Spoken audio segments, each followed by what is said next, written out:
Fabricación, una historia de terror.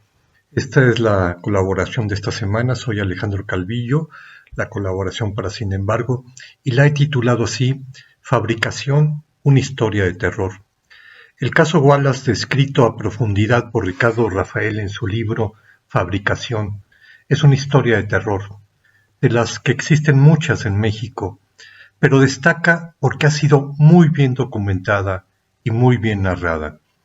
Señalo que es muy buena esta narración, es una excelente narración, ya que abordar esa telaraña muy compleja de relaciones, sucesos, interferencias, es muy difícil y Rafael lo logra muy bien.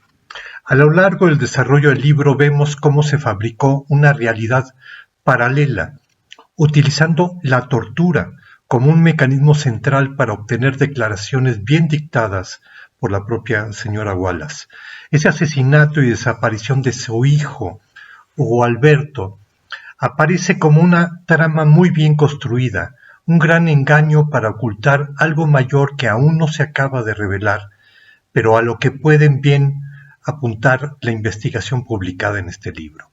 Como lo dice el autor, un delito fabricado suele ocultar un delito mayor, pero también puede convertirse en un delito mayor para proteger los propios intereses de lo que podría ser un delito menor.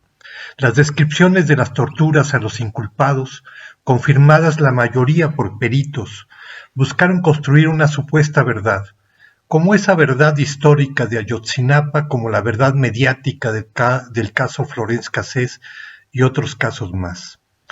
Para entender cómo se logró durante años imponer esta farsa que ha dañado a decenas de personas, unas encarceladas, otras amenazadas, familiares de las víctimas dañadas en su reputación, sus ingresos, su trabajo, hay que considerar el poder mediático que tenía la señora Wallace, con su gran empresa de espectaculares en las principales vialidades de la Ciudad de México. El libro Fabricación lleva en la portada la imagen justo de uno de los múltiples espectaculares que la señora Wallace utilizó para poner el rostro de las mujeres y hombres que acusó públicamente de haber secuestrado y desaparecido a su hijo. No solamente desaparecido, también asesinado, aseguraba ella.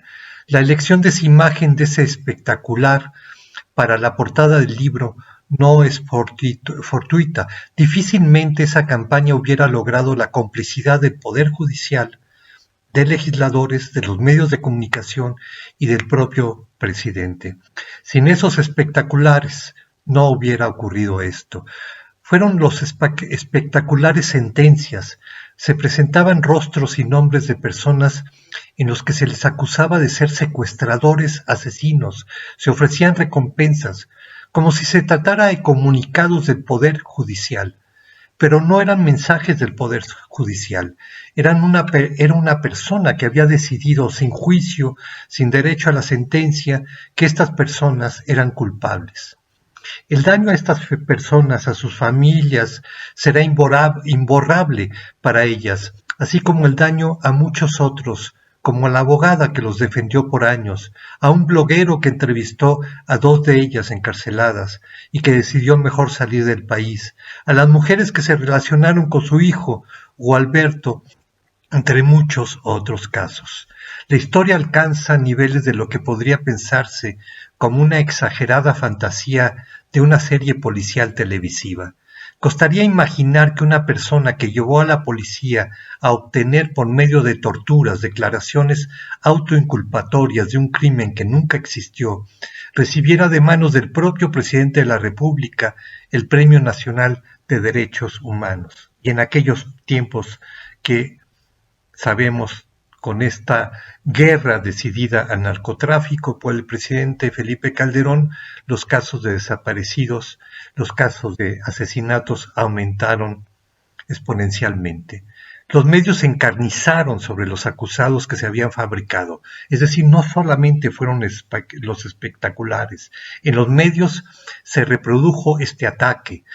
Reprodujeron la versión fabricada de los hechos, repitieron la versión fabricada del secuestro y desmembramiento de Hugo Alberto. En el libro queda documentada la siembra de pruebas, las maniobras para que incluso la tortura llegara de forma bestial hasta las propias Islas Marías, a una de las acusadas que de manera inexplicable, sin sentencia, fue enviada a esa cárcel donde solamente llegan presos sentenciados.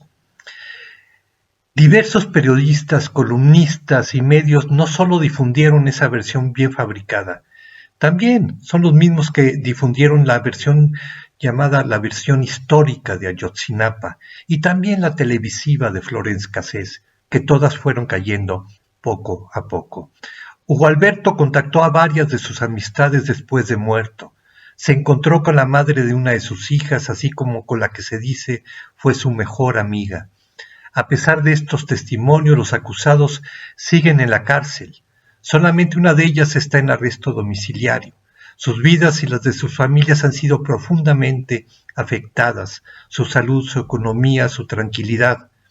Se reportó públicamente el fallecimiento de la señora Wallace hace unos días, antes de que el libro llegara a librerías y de que la madre de una de las hijas de Gualberto declarara en un consulado en los Estados Unidos que él la contactó mucho tiempo después de que se anunció su secuestro y asesinato. Hay muchos testimonios de personas cercanas a Gualberto que fueron contactadas, que declararon que fueron contactadas por él tiempo después de que fue declarado secuestrado y asesinado. Esta situación requiere una reparación del daño por parte del Estado mexicano, responsable de las atrocidades y daños provocados a tantas personas por una complicidad de las autoridades. Y también que se esclarezca cuáles fueron las causas de toda esta fabricación. ¿Qué trataba de ocultar toda esta fabricación? Ricardo Rafael da pistas muy importantes. Recomiendo mucho leer este libro porque es una radiografía del Estado mexicano, al menos esos años. Muchas gracias.